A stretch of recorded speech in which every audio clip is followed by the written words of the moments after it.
So, Mr. President, Junior, pag siguro malinaw-linaw ng pag-iisip mo, linawin mo na ang dapat mong tignan yung BICAM report at hindi ang GAA.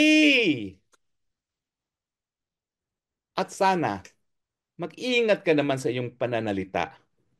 Kasi, bagamat hindi mo appointees ang mga justices at hindi mo sila nakokontrol gaya ng nakontrol ng ama mo ang Korte Suprema, naniniwala pa rin ako sa aking puso, independyente ang mga mahistrado ng Korte Suprema. Hindi mo sila kayang bilin. Although, alam ko naman, marami nagtatangka. Hindi yan mananaig.